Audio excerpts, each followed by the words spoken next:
Selamat datang saya ucapkan kepada seluruh pelaku IKM dan yang ingin menjadi pelaku IKM di Indonesia. Saat ini Anda sedang mengikuti pelatihan yang dibuat oleh Kementerian Perindustrian Republik Indonesia bekerja sama dengan Ruang Guru. Pelatihan ini dapat membantu Anda untuk terus meningkatkan kegiatan industri Anda ke tingkat yang lebih baik lagi. Kementerian Perindustrian Republik Indonesia pada tahun 2018 ini bertekad penuh untuk terus memacu pengembangan industri kecil menengah atau IKM. Ditargetkan pada tahun ini IKM dapat tumbuh di atas 10%, naik dari tahun sebelumnya yang tumbuh di angka sekitar 9%.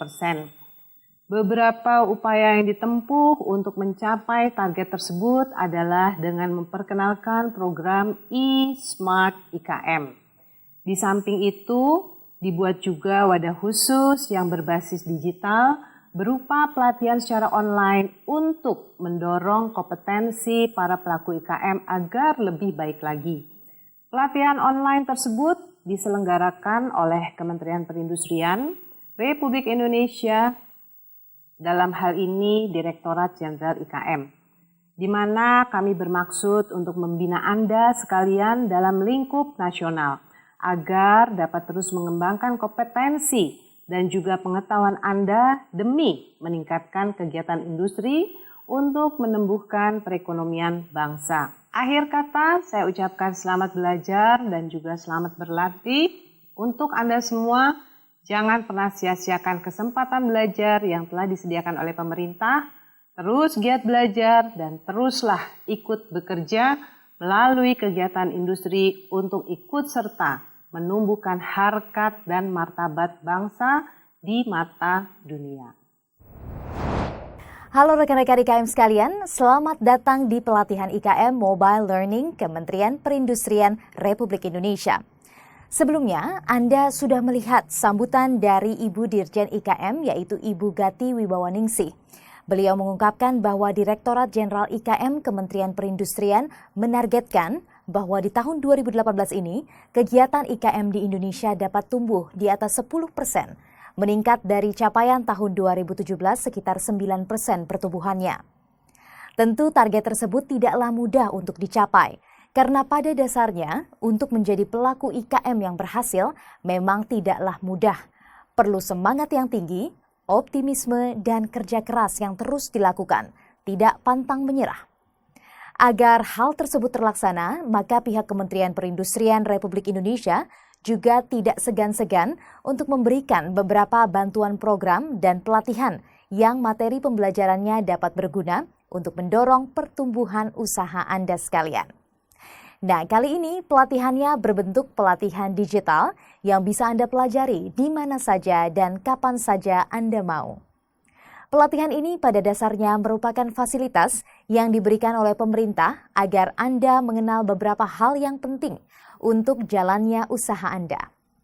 Namun, selain itu pelatihan ini juga merupakan sebuah sosialisasi mengenai beberapa program yang telah dilaksanakan pemerintah untuk mendukung kesuksesan para pelaku IKM di seluruh Indonesia. Tapi sebelum melangkah pada pelatihan ini lebih jauh, saya punya cerita yang sangat menginspirasi untuk Anda semua. Cerita mengenai beberapa pelaku industri kecil menengah yang saat ini telah berhasil mencapai kesuksesannya dan beberapa di antaranya telah memperoleh fasilitasi dari pemerintah. Ada 3 pelaku IKM yang akan berbagi ceritanya pada kali ini. Apakah Anda semua sudah tidak sabar untuk mendengar ceritanya? Mari kita simak langsung. PT Kurusi Space itu didirikan tahun 1994 sebagai satu pabrikan.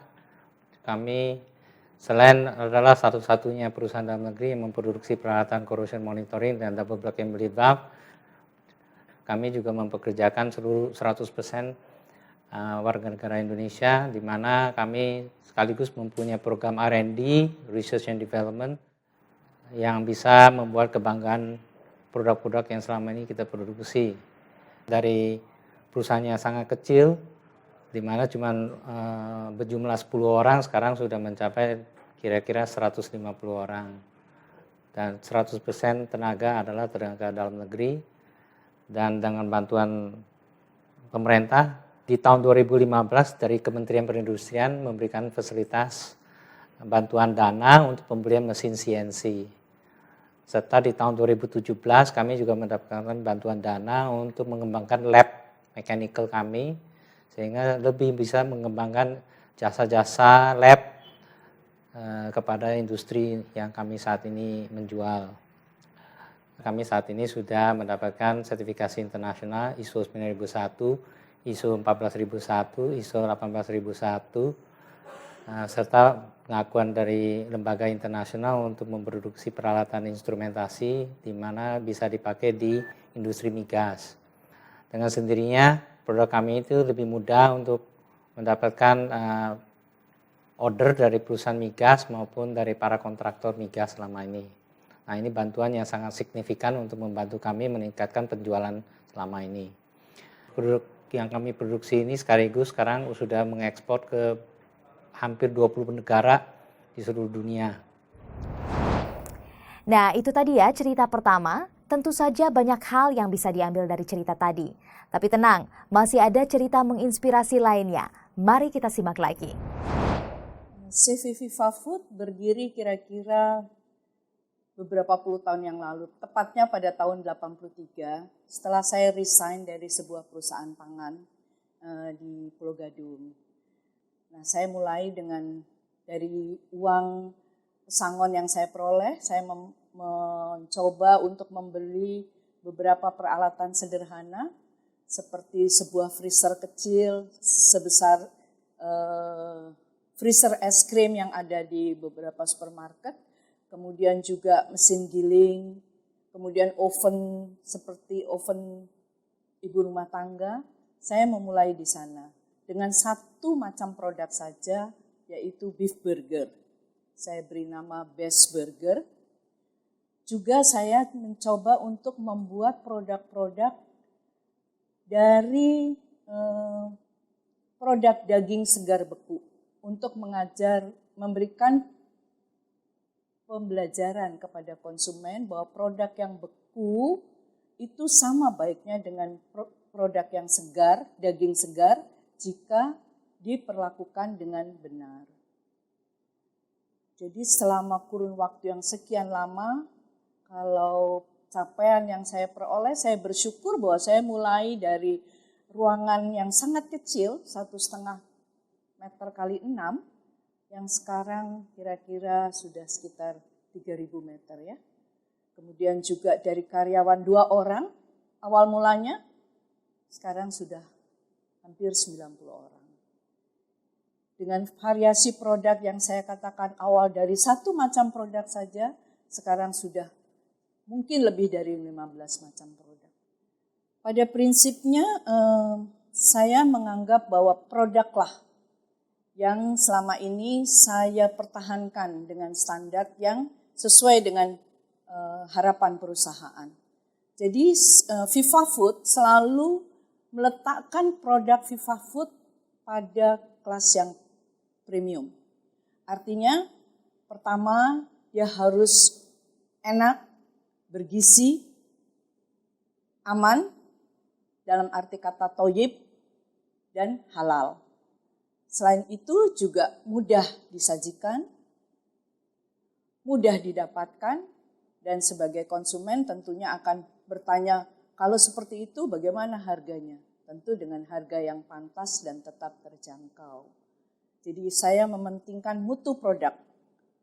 Dan kalau merek itu sendiri, Viva sendiri sudah terdaftar di Kementerian Hukum. Saya sudah perpanjangan yang ke-20 tahun. Produk itu kalau sekalipun mutunya bagus, kalau kemasannya tidak bagus, maka dia tidak punya nilai. Otomatis kemasan menjadi juga bagian yang penting. Karena dia pertama melindungi produk, bisa memperpanjang masa simpan, dan yang ketiga dengan label yang bagus dia menjadi ujung tombak pemasaran. Karena orang akan tertarik pertama tentunya dari kemasannya dulu, dari labelnya dulu. Bagus nggak labelnya? Dengan bagusnya label, lengkap, dengan keterangan, di mana konsumen bisa membaca, tentunya itu menjadi daya tarik tersendiri. Jadi kemasan termasuk salah satu yang penting saya kira. Itu tadi cerita yang kedua. Selanjutnya mari kita simak cerita terakhir. Usaha pabrik pakaian bayi ini dulunya kita tidak langsung bikin pakaian bayi gini, bikinnya pakaian pesta, pakaian anak-anak. Karena waktu itu kita pergi memproduksi itu kan berdasarkan pesanan. Jadi karyawan itu kerjanya berdasarkan pesanan. Nah, dari itu kita mempunyai ide untuk bikin apa yang bisa untuk diproduksi massal. Jadi karyawan bisa kerja terus dan kita juga bisa fokus di produksi dan dalam pemasaran itu. Nah, dari itu muncullah ide untuk bikin pakaian bayi ini. Dan kita pilih pakaian bayi ini karena kita bikin baju basic. Jadi karena pertumbuhan penduduk di Indonesia ini masih besar, jadi kita pilih produk pakaian baju bayi ini. Tentang capaian yang sudah kita peroleh saat ini sudah banyak sekali. Dari awalnya kita hanya bikin baju-baju basic, hanya untuk keperluan baju bayi yang baru lahir saja. Seiring berkembangnya waktu, kita sekarang sudah bisa berproduksi untuk baju-baju untuk anak-anak yang sudah bisa berjalan, untuk fashion, untuk bahkan kedepannya kita ingin bikin baju yang sekelas fashion untuk event-event tertentu. Begitu juga dengan masalah pemasaran. Yang dulu kita hanya jualan di toko-toko di Mangga 2 atau di ITC. Sekarang kita sudah bisa buka distributor atau wakil-wakil agen di beberapa provinsi. Untuk di Indonesia kita sudah punya agen di Irian Jaya dan di pulau-pulau di luar Jawa lainnya. Perusahaan kami telah menerima fasilitas kepengurusan SNI.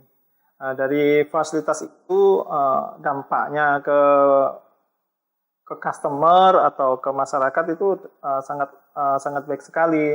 Karena sekarang di era sekarang ini kesehatan tentang kenyamanan pakaian bayi itu sangat menjadi prioritas bagi ibu-ibu sekarang ini. Jadi setelah wajib SNI ini diwajibkan oleh dinas perindustrian, produk pakaian bayi kita jadi lebih berkembang dan jadi lebih luas lagi pemasarannya. Oke rekan-rekan sekalian, kita sudah menyaksikan 3 kisah sukses dari pelaku IKM ya. Apakah ketiga kisah tadi telah menginspirasi kalian untuk terus mengembangkan usaha Anda supaya lebih sukses lagi?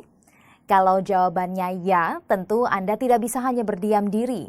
Anda perlu terus belajar meningkatkan kompetensi Anda dalam menjalankan usaha. Oleh karena itu, sekarang sudah saatnya Anda melanjutkan ke tahap pembelajaran yang tersedia dalam pelatihan ini. Selamat belajar!